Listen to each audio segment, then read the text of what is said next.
Uh, okay, Pranjal, so introduce yourself. Good evening, sir. I am Pranjal Yadav and I come from the city of Gurgaon in Haryana. I've done my graduation in biochemistry from Sri Venkateshwara College, University of Delhi. During the same time, I did a short certification course in intellectual property rights. And then I did my master's from Jamia Millia Islamia University in Delhi. Post my master's, I have been preparing for the civil services examination. And during this time, I have been associated with a few voluntary organizations like the Rotaract Club under Rotary International. And I've recently completed a diploma course in international affairs and diplomacy. Okay, so Pranjal, currently you are aspirants of UPSC also, right? Yes, sir.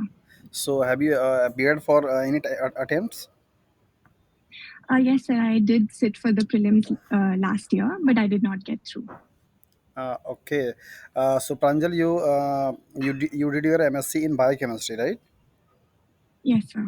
So if I asked you, what is your favorite topic and area of interest then?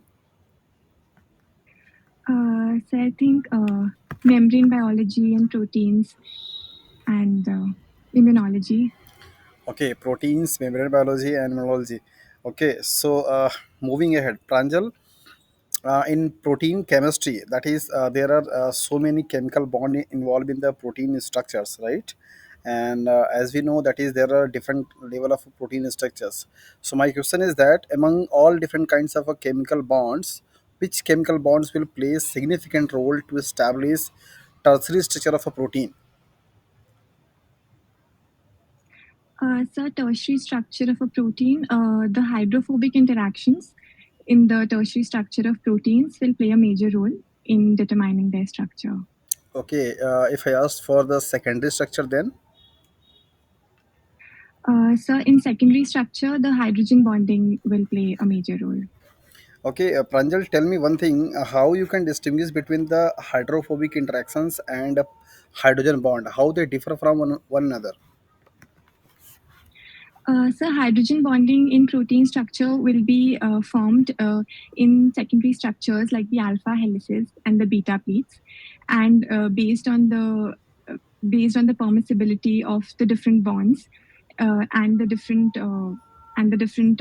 R groups involved. There are permissible bonds as per the Ramachandran plot, and in hydrogen bonding, the as per the structures involved and as per the atoms, there is hydrogen bonding between the carboxyl group, the CO, and the NH amino groups. However, in hydrophobic interactions in tertiary structures, globular proteins, they form the core of the protein structures, and hydro. And yes, they form the core of the structure to limit their interactions with the polar environment around so as to provide stability to the protein. Okay, there are certain techniques to estimate the protein concentration of any given solution, right? So can you suggest some techniques which can be used for the estimation of a protein concentration? Right. So I haven't revised this yet, but I would like to try. Uh, so in For protein separation, for instance, we could use techniques like salt precipitation and post salt precipitation. No, We no. could Just a minute. My question was that is for the estimation of a protein, not for the isolation. Suppose if you have a solution, right, and there is a certain concentration of the protein, and you just want to know the exact concentration of that protein in that given solution. So, what possible kind of a technique will you use for to estimate the concentration of the protein? so we could use assays and then spectrophotometric analysis. Okay. Pranjal, have you heard about the Bradford method?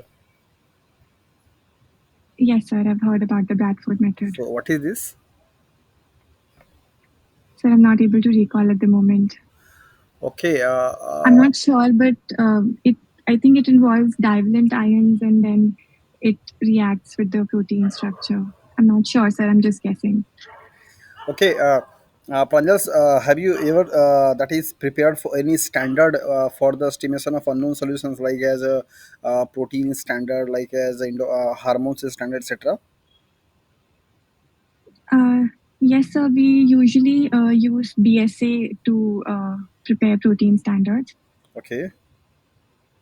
Well, BSA solutions, and if then if I ask why only BSA, not other protein? sir, because of the ease of availability and the stability of the protein with respect to the enzyme assays that we consider during protein estimation. Okay, yes. Suppose Pranjal, you are in a laboratory and working with a protein estimation, and suddenly you got know that is there is no BSA proteins are available anymore. So, what different and what alternate protein molecules can be used as a that is in the place of BSA for the standard preparation?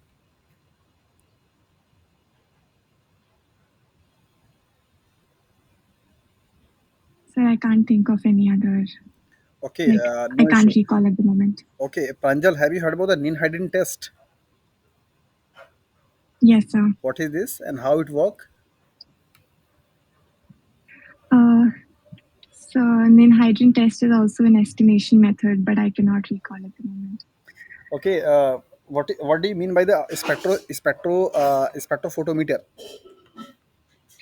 So a spectrophotometer is usually used to determine the concentration, and it is based on the Beer-Lambert's law, wherein we estimate the we using using wavelength using a specific wavelength as to which will depend on the on our sample. We determine the absorbance of an unknown sample, and using samples using standards with known concentrations of samples, we could plot a graph and then determine the unknown concentration of our sample. Okay, so then what is the spectra? So spectra, uh, the wavelengths that are absorbed by the sample, for instance, the concentration and the wavelengths that will be the concentration that will be observed will be directly proportional to the absorbance, and the absorbance will directly be proportional. Uh, n- yeah, lower concentration samples will have lesser absorbance, and samples with higher concentration will have higher absorbance, and with yes, it will be directly proportional. And then we could plot a graph. It'll wherein path length is constant, and yeah. Okay, it's okay, but my question was that what do you mean by the spectra, not the absorbance? Sir, spectra is the light, like the wavelength, the spectra, the the spectra, like the wavelength of the light that we consider. Okay, moving ahead, no issue. Uh, as you know, that is each and every different kinds of molecules will absorb a specific wavelength, right? That means Yes, sir. there is no two different molecules can absorb same kind of a wavelength. It is not possible. Okay, so my question is that uh, uh, why each and every specific kind of a molecules will absorb a specific wavelength of light? Sir, because it is the molecules and the structure and the complexity of molecules involved. For instance, hydrophobic and the stacking structures like tyrosine and tryptophan compared to phenylalanine absorbed at a higher wavelength. It is because of the difference in the structure, the difference in the R groups involved, and the ways they interact with each other, which which ultimately results in the difference in the results observed. Okay, okay, Pranjal, make it easy. Suppose you have a two element, that is one is the sodium and one is the potassium, right? There is no any molecule, just only single element. One is the sodium and one is the potassium. My question is that will it is it possible that these two different elements will absorb same wavelength of light, or will absorb different? Sir, they So it might depend on the structure. For instance, sodium has a smaller structure and might be more dispersed in the solution, whereas potassium, considering to the bulkier structure, would be lesser dispersed and thus might show a higher absorbance. Okay, that means also agree that these two different elements will absorb two different wavelength, right? So Yes, my sir. question was that how each and every type of elements will absorb different kinds of a spectra. Why it is not possible to observe same kind of a wavelength by different kind of elements or molecule? So, because the spectra that is absorbed by a molecule will depend on the light that it is the excitation of the electrons and then and then as they come back to their ground state. So, like this is the basics involved, and since there is different bondings and different uh, associations, therefore there will be different absorbance. Okay, Pranjal, what is NMR? So, NMR is nuclear magnetic resonance. Okay, so how Yes, it sir. work and what kind of informations we can draw with using NMR, and how it is different from the other spectroscopy? Like we have Uh, absorptions, we have Raman, we have UV visible, etc. yes, sir. Sir, UV visible NMR is an advanced spectrometer over the UV visible, and we could use NMR in determining the further complexities in the structures of the molecules that we are studying. Molecules, like what kind of molecules? So, for instance, the basic molecule. Sir, I'm not sure. I was just guessing. I'm Okay, not aware of okay, it. Pranjal, take it easy. Uh, do you have idea about the working principle of NMR? How NMR work? No, sir, I'm not aware. Okay, it's okay. ESR. Sir, ESR is the. Are you talking about the? Um, so, what is it associated with? Like, NM, that is also for the spectroscopy. no, sir, I've not heard of ESR. Okay, okay, no issue. That is CD and ORD? No, sir. Is it circular dichromism and the specific gravity involved? No, sir, I'm not aware of these techniques.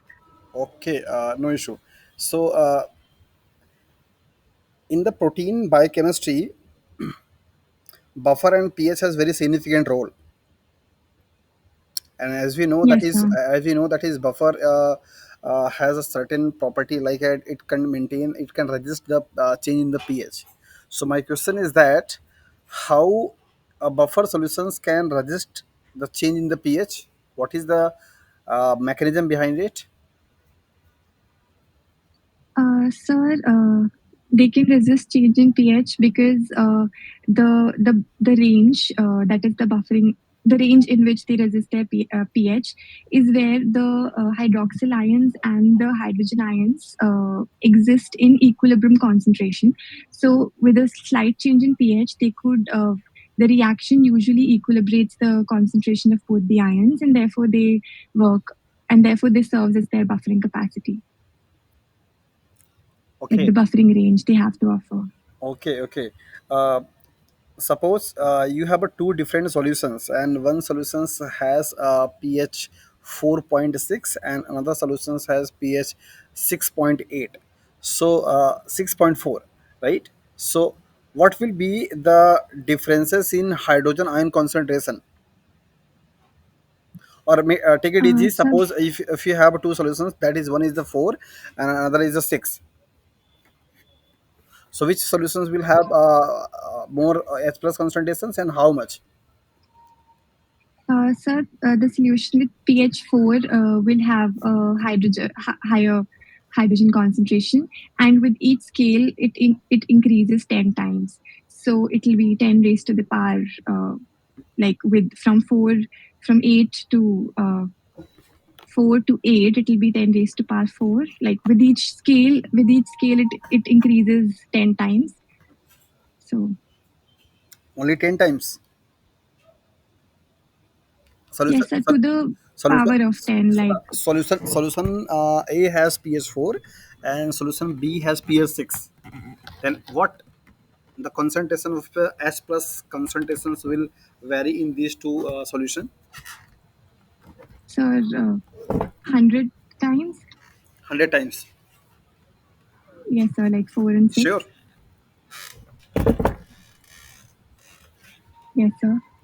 Okay, Pranjal, tell me something about pH scale. What is pH scale? So pH scale is the log of the H plus concentration. Okay, and what is the value range of value? Sir, pH 7 is considered to be neutral No, no, pH, I'm asking and about the pH scale range. That is, what is the range value of a pH scale, from where to where? sir, I did not understand. That is we know pH scale has a 14 maximum, and lower value is So pH 1, pH 1 or pH 0. 2, uh, so pH 1.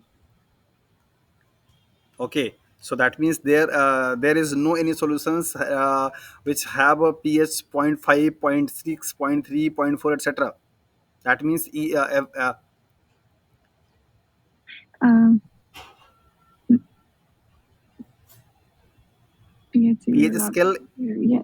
pH scale having 0 to 14 or 1 to 14. So 0 to 14. Sure. Yes, sir. So my question is that why there is only maximum value 14, not 15, 13, 16, 17, etc. Uh, Sir, because of the permissibility of the hydrogen ion concentration, and they could probably be the presence could have been found only up to this level whenever any molecule or any substance undergoes dissociation into hydrogen ions, and it's My question is itself, like the least. yeah, my question is itself this. This is why there is only maximum value of pH scale is 14, not 13, 12, or 15, 16, etc. Sir, because up to this concentration, we have detectable H plus and up, like because there are very few H plus at this concentration, at Suppose this pH level. suppose a solution having pH 14, then what will be the concentration of H plus ion in that solution? Will be there H plus ion? So there will be no H plus ion. Like the least permissible H plus ion would be possible in the solution. Okay, no issue. Moving ahead, uh, Pranjal, that is in majority in biochemistry. That is, there are certain biomolecules which are very very important for the living system, like as a protein, carbohydrate, lipids, vitamins, enzymes, etc. Right. So my question is that how enzymes accelerate the rate of reaction? Sir, enzymes, the rate of a reaction is usually dependent on the activation energy, that is, when the reactants and how the reactants are converted into products. So, enzymes act as biocatalysts and they reduce the activation energy for the reaction. So how enzymes reduce the activation energy?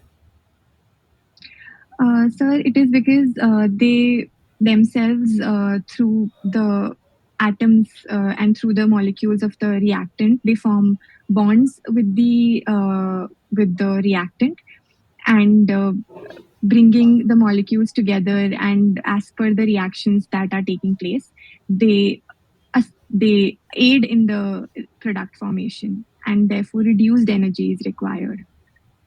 Okay, means according to you, that is there is an interaction between the reactant and enzyme molecules, and after interacting, enzymes will reduce the activation energy, right? Sir, enzymes are like enzymes would provide certain groups to form transient reactions, and they bring together the reactant molecules uh, in a closer space, for instance, and there is easier attack of the probably the two reactants that are involved, and they aid in this process. Okay. What is allosteric site? So allosteric site is the site wherein uh, another substrate, another molecule would bind, and that will affect the rate of the enzyme reaction. Then what is active site? Active site is where the substrate itself would bind to the enzyme for the reaction to take place. Okay. If we consider the entire structure of an enzyme, so how active site is different from other part of the enzyme? What make it active? Why it is known as the active site? So active site because this is the primary site that is getting associated with the reactant in concern. For instance, yes, like this is active site because it is actively involved in the reaction with the reactant with the substrate. Okay. So what do you understand by the enzyme inhibitor, and what different kinds of inhibitors are there? So enzyme inhibitors drastically reduce the rate of reaction and inhibit enzyme action. They could be competitive enzyme inhibitors, and competitive enzyme inhibitors compete for the enzyme active site wherein the substrate would bind.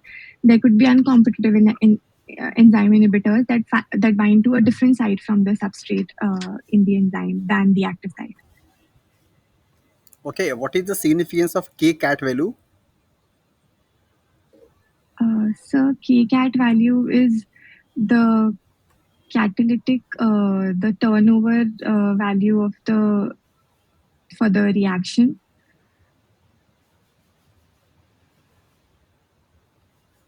Suppose uh, you have a two data, that is km value and kcat value, and on the basis of km and kcat value, you have to distinguish, you have to identify the highest affinity enzyme. Then what will be the parameter, and what will be the procedure to estimate the affinity of enzyme on the basis of these two factors, km and kcat? so km value determines the concentration of the uh, substrate wherein the enzyme the suppose km value suppose is suppose, wherein suppose you have options like that, that is for a good affinity of enzyme, km value should be higher, or kcat value should be higher, or km value should be lower, or kcat should be lower, like that. So what will be the combination for the good affinity of enzyme in terms of km and kcat? uh, sir a lower km value would indicate that the enzyme is saturated with the substrate at lower concentration, so that would mean a higher affinity. And kcat value would probably determine the turnover and the rate of the reaction. I'm not aware of the kcat value as to how it will determine the affinity towards the Okay, reaction. no issue. Pranjal, can you tell me the example of a tertiary and quaternary structures protein? Uh, yes, sir. So tertiary. Uh, the folding of myoglobin would myoglobin the folding of myoglobin structure would wherein it has eight regions of eight regions of alpha helices in the structure, and it folds together as a single subunit is the tertiary structure of myoglobin. And hemoglobin is wherein four different subunits no um, and there could be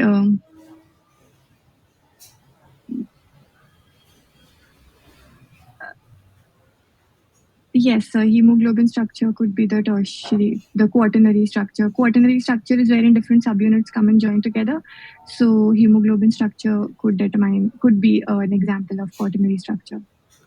Okay, myoglobin and hemoglobin, as you earlier said, that is myoglobin example of a tertiary and hemoglobin is example of quaternary, right? Yes, sir. So, what is the prime function for myoglobin in our body? So myoglobin is primarily the storage. Uh, it serves the purpose of storing oxygen, and hemoglobin serves the purpose of transferring oxygen. And the storage purpose of myoglobin is more concerned with marine animals over humans. Can oxygen can be stored? Is it possible? Sir, it uh, yes, sir. For not as to so it myoglobin binds to oxygen and it serves as the so it is not actively involved as a carrier molecule like a hemoglobin, like the hemoglobin molecule. And for instance, in that marine mammals, for obvious reasons, myoglobin binds to oxygen, and for comparatively longer durations, is bound to oxygen molecules, and therefore can be said that it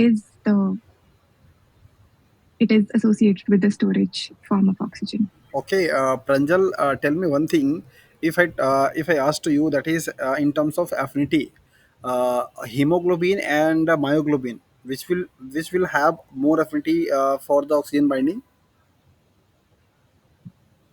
Uh, Sir, myoglobin, Myoglobin. because Yeah. yes, because because hemoglobin will have to also transport oxygen, and if it has an extremely high affinity, it cannot be the ideal transport molecule for oxygen to various parts of the body. Okay. Good.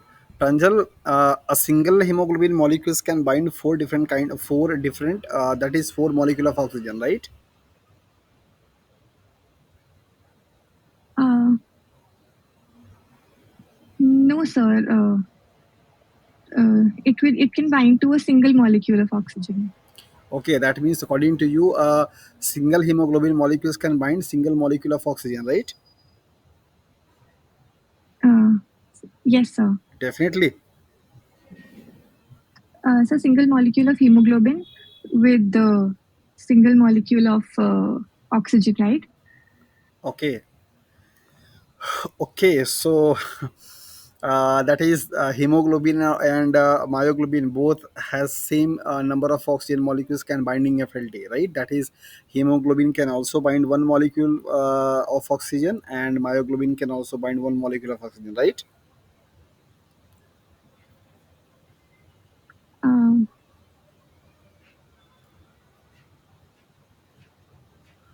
Okay, yes, take it easy. sir. A single hemoglobin molecules can bind four oxygen molecule, right? Okay, Uh, right, sir. a single hemoglobin molecules bind four oxygen molecules. So my question is that is it possible that all the four different oxygen molecules will bind simultaneously to the hemoglobin, or there is a sequential addition or sequential binding of a oxygen molecule to hemoglobin? So there's sequential binding because the hemoglobin molecules show cooperativity. So as the first oxygen molecule binds, it the the state of hemoglobin as a molecule shows higher affinity for binding to the next oxygen molecule, and simultaneous. In a cooperative manner, binding of one molecule enhances the affinity for binding for of the next molecule. Okay, so Pranjal, if you know about the cooperative model of hemoglobin binding, then how you can say that is one single hemoglobin molecule will bind a single oxygen molecule? Sir, I think I was getting Cooperative confused model with. is required for the there will be different molecules and there will be different molecule different kinds of molecules, right? So if according Right, to you sir. if hemoglobin binds only a single molecule of oxygen, then there will be no need of cooperative model. Okay, Right, oxygen sir. oxygen dissociation curve for hemoglobin is sigmoidal in nature, not a parabolic. What is the significance of that sigmoidal? So sigmoidal curve is characteristic of a cooperative behavior, which says as per which explains the cooperative behavior, that is up to or binding for the initial molecules, it shows an increasing path. However, as binding increases, the cooperativity, like the affinity, increases in a very rapid way. So, therefore, the graph shows a changing pattern and shows a sigmoid behavior. Okay. Uh, Pranjal, tell me the different kinds of chemical bonds involved in the plasma membrane to stabilize their structures and integrity and fluidity.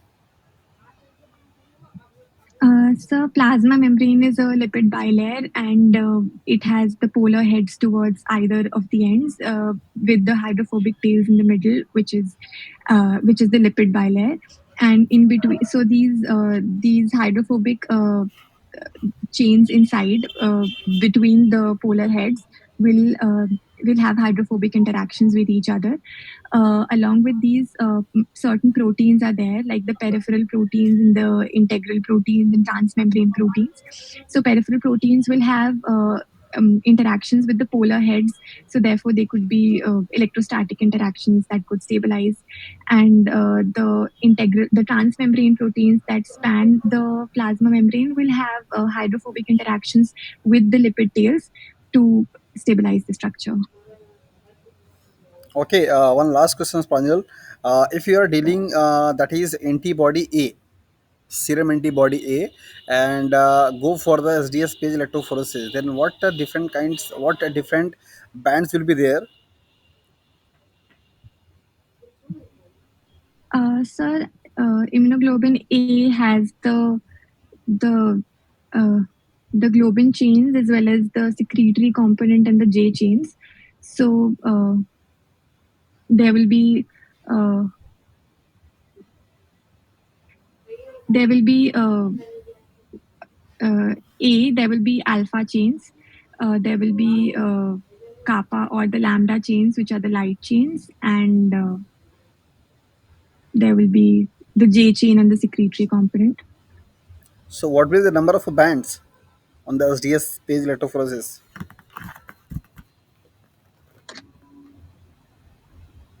Um, Sir, I'm not sure if either of these chains or bands will overlap with each other. If observed distinctly, they would result in four chains, but I'm not aware if either of them show Okay, overlap. Pranjal, it was nice interactions and nice session also. So now the session is open for you. If you have any query or any doubt or any sessions you want to me, then definitely you can ask to me. And moving ahead, before going to close the sessions, I would like to answer all those questions whatever I asked to you, and you did reply.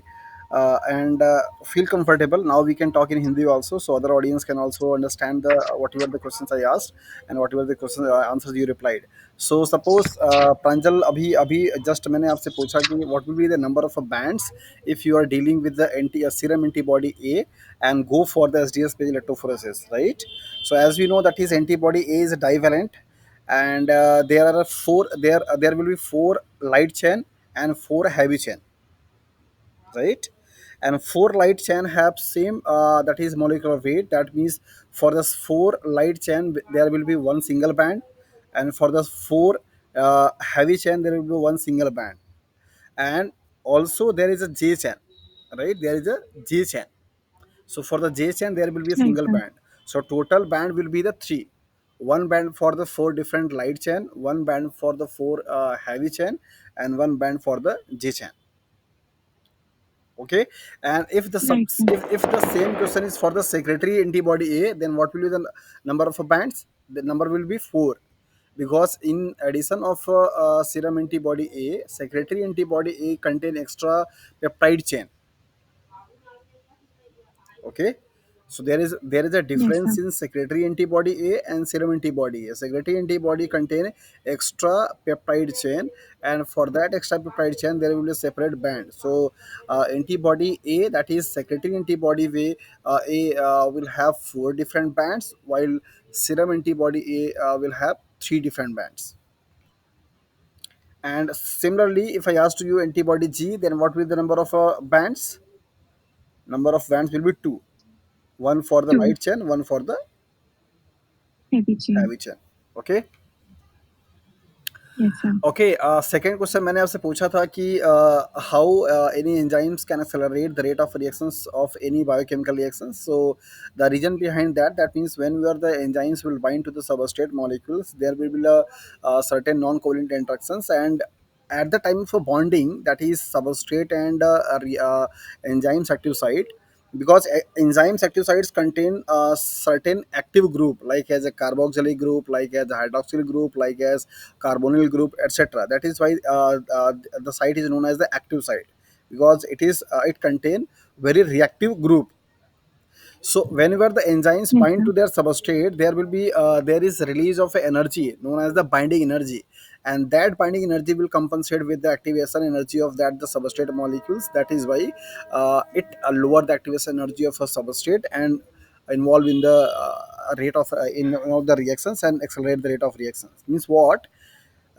जब कोई भी सब जब भी कोई enzyme substrate से bind करता है, तो वहाँ पे सबस्ट्रेट और एंजाइम के बाइंडिंग के टाइम पे वहाँ पे एक दैट इज़ बॉन्ड का फॉर्मेशन होगा, और उस बॉन्ड के टाइम पे एनर्जी रिलीज होती है, और उस एनर्जी को आप बाइंडिंग एनर्जी के नाम से जानते हैं, और वो बाइंडिंग एनर्जी जो होती है किसी भी सबस्ट्रेट के एक्टिवेशन एनर्जी को लोअर करने में क्या करता है, हेल्प करता है, और जिसकी वजह से कोई भी एंजाइम एक्टिवेशन एनर्जी को लो करके रेट ऑफ रिएक्शन को क्या होता है, बढ़ाता है. Everybody is know that is enzymes lower the activation energy and accelerate the rate of reaction. But my question was that how enzymes lower the activation energy. So reason behind it, that is there is release of a binding energy. There is a release of certain amount of energy known as the binding energy, and that binding energy will lower the activation energy of the substrate and accelerate the rate of reaction. Okay, Right, sir. Pranjal, first of all अच्छा रहा आपका interview, और definitely आपकी preparations बहुत अच्छी है, खास करके बायोकेमिस्ट्री पे और इम्यूनोलॉजी पे थोड़ी आपको और ब्रशअप करने की ज़रूरत होगी, जैसा आपने बताया था. बट अगर आप कब है आपका interview? Sir, day after tomorrow, Sunday. Sunday. Okay, फिर सपोज़ अगर आपके पास अभी टाइम नहीं मिल पाता है, तो अभी जितना भी आपका प्रिपरेशंस है बायोकेमिस्ट्री को लेकर के, उसको थोड़ा-सा आप ब्रश अप कर लीजिएगा, और करंटली अभी आप जो कर रही हैं उसको लेकर के भी सवाल आपसे बन सकते हैं कि अगर आप सपोज़ अभी यूपीएससी एग्ज़ाम की प्रिपरेशंस आप कर रही थी, और बीच में आपका ये एग्ज़ाम आ गया, तो आपने इसके लिए तैयारी करना शुरू कर दिया. तो सवाल आपसे ये बनेगा कि अगर आप इस इंटरव्यू में सेलेक्ट नहीं होती हैं, इस जॉब के लिए आप सेलेक्ट नहीं होती हैं, तो क्या आप यूपीएससी को कंटिन्यू करना चाहेंगी या फिर क्या करेंगे? तो इसके लिए अप्रोप्रिएट जो आंसर होगा उसको आप बना लीजिएगा.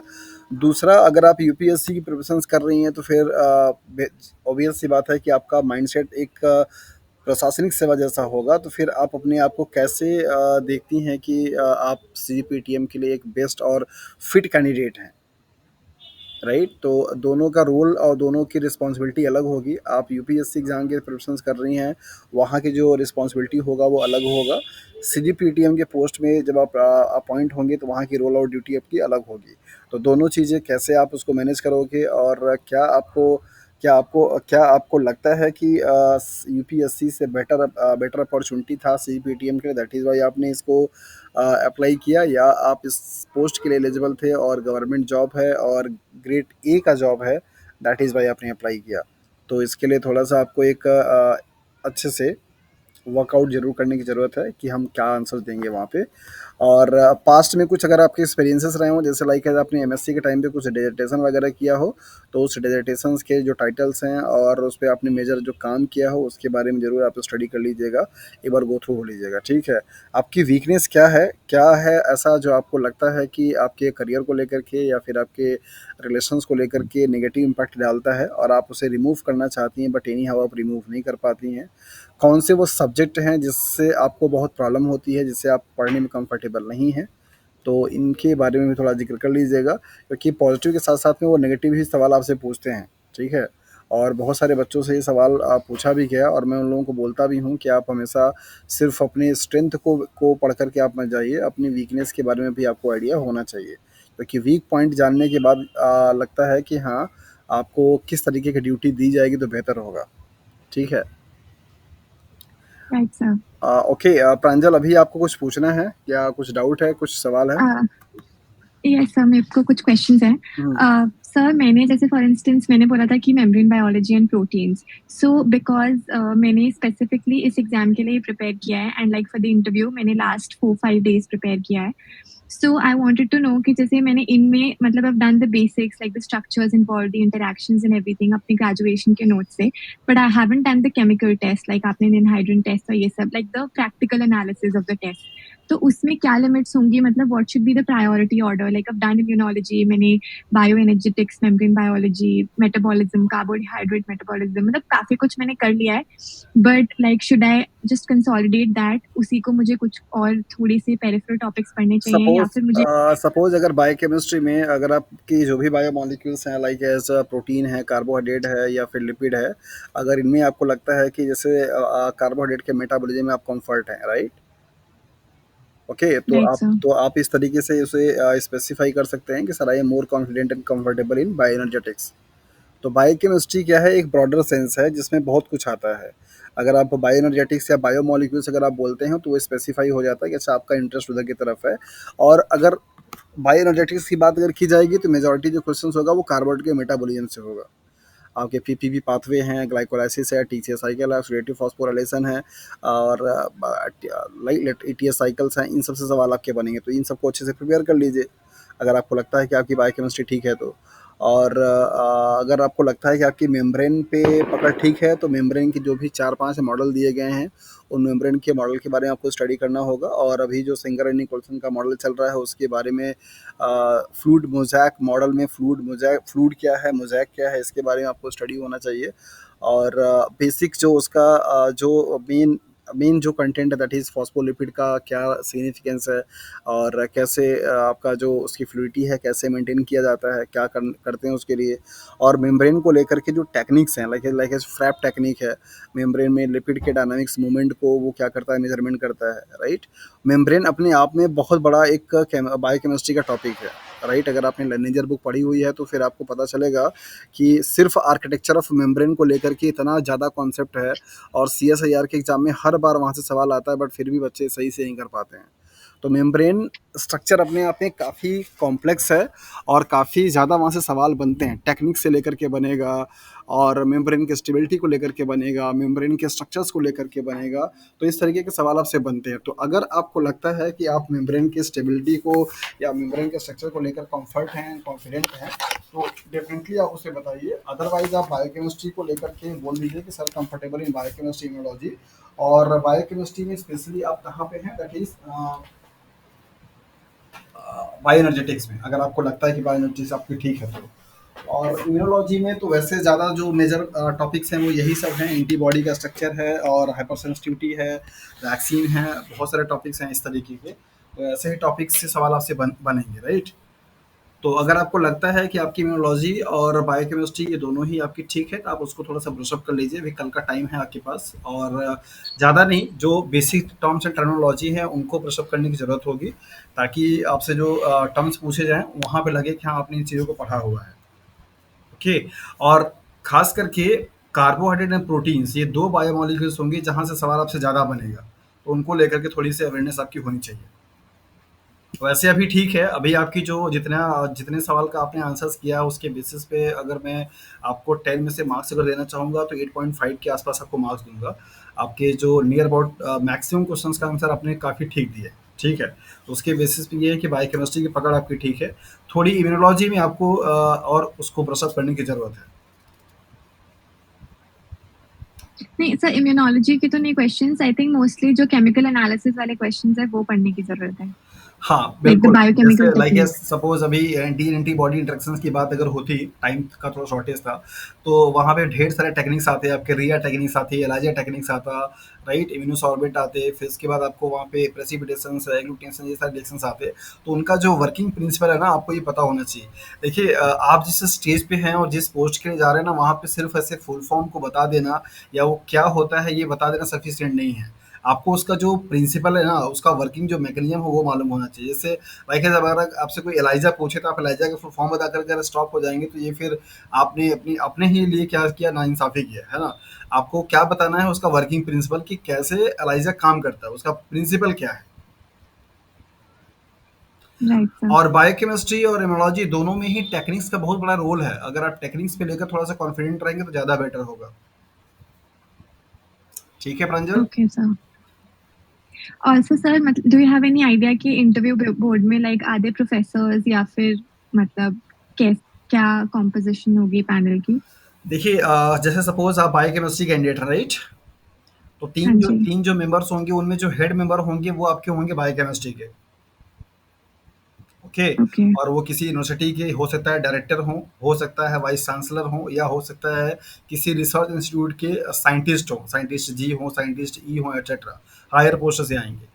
बाकी जो 2 अदर मेंबर्स होंगे वो हो सकता है कि आपके इस सब्जेक्ट के स्पेसिफिक हों भी या फिर आपके अदर डोमेन के भी होंगे, राइट? और उनकी भी पोस्ट सिमिलर ही होगी, प्रोफ़ेसर्स होंगे या फिर डायरेक्टर होंगे या डीन होंगे या हेड होंगे, इस तरीके से आते हैं। तो जो भी मेंबर्स में बैठे हुए पैनलिस्ट में बैठे हुए मेंबर्स होंगे, वो सब आपके फ़ील्ड के ऐसे समझिए कि महारथी होंगे, है ना?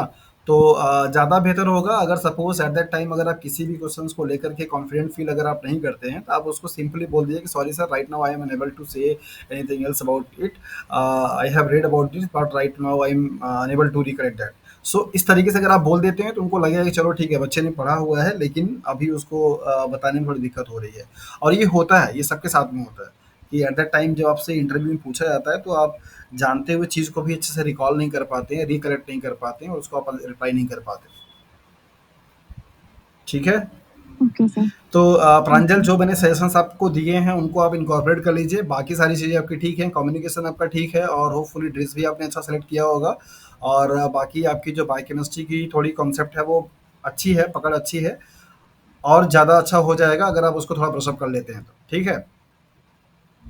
Okay sir. ओके। और बाकी इन बिटवीन ये वीडियो आपको मिल जाएगा रिकॉर्डेड वाला और आपको जहाँ कहीं पे भी लगे कि जिस सवाल का आंसर्स आप नहीं दे पाए हैं और मैं भी आपको भी रिप्लाई में शायद अगर हो सकता है आपने नहीं पूछा रिमाइंड करा होगा तो नहीं दिया होगा और आपको अगर प्रॉब्लम करता है तो आप उसको मैसेज करके पूछ सकते हैं। ठीक है? Right sir. चलिए okay. So wish you all the best okay. Okay. For your interview. अच्छे से इंटरव्यू दीजिए थैंक और यू अपने सर। एक्सपीरियंस को शेयर कीजिए बाकी लोगों के लिए। Sure, thank you sir. Okay, most welcome.